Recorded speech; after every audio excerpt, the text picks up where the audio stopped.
قل إن كنتم تحبون الله فاتبعوني يحببكم الله ويغفر لكم ذنوبكم والله غفور رحيم۔ السلام علیکم ورحمۃ اللہ وبرکاتہ۔ آئیے آج کی سنت دیکھتے ہیں، لوگوں سے میل ملاقات کی سنتیں۔ لوگوں سے میل ملاقات کی سنتوں میں سب سے پہلی سنت کیا ہے؟ آئیے جانتے ہیں۔ سلام کہنا۔ رسول اللہ صلی اللہ علیہ وآلہ وسلم سے سوال کیا گیا کہ اسلام میں کون سا عمل سب سے بہتر ہے؟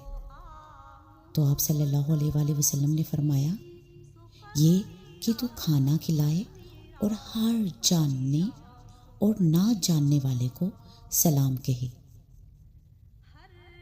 ایک آدمی اللہ کے رسول صلی اللہ علیہ وآلہ وسلم کے پاس حاضر ہوا اور اس نے کہا السلام علیکم، تو آپ صلی اللہ علیہ وآلہ وسلم نے اس کا جواب دیا۔ پھر وہ بیٹھ گیا۔ آپ صلی اللہ علیہ وآلہ وسلم نے فرمایا اس کے لیے 10 نیکیاں ہیں۔ پھر ایک اور آدمی آیا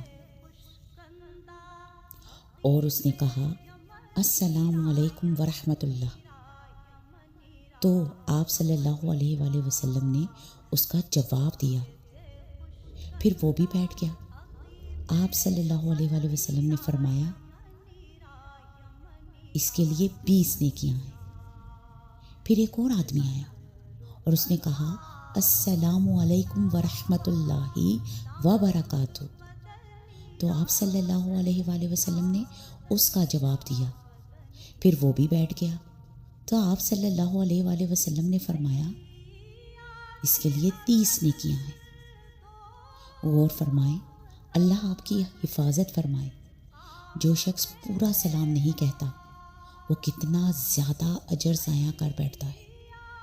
انسان اگر ہر نماز کے وقت سلام کا اہتمام کرے تو وہ دن اور رات میں 20 مرتبہ سلام کہہ سکتا ہے، 5 مرتبہ گھر سے جاتے ہوئے اور 5 مرتبہ مسجد میں داخل ہوتے ہوئے، 5 مرتبہ مسجد سے نکلتے ہوئے اور 5 مرتبہ گھر میں داخل ہوتے ہوئے۔ جبکہ 24 گھنٹوں میں انسان کو کہیں اور مقاصد کے لیے بھی گھر سے باہر جانا اور واپس آنا پڑتا ہے، اور کئی لوگوں سے ہم کلام ہونے کا بھی موقع ملتا ہے، اور کہیں اور احباب سے بھی فون پر بھی اس کا رابطہ ہوتا ہے۔ تو ایسے تمام مواقع پر پورا سلام کہہ کر بہت زیادہ نیکیاں کما سکتا ہے۔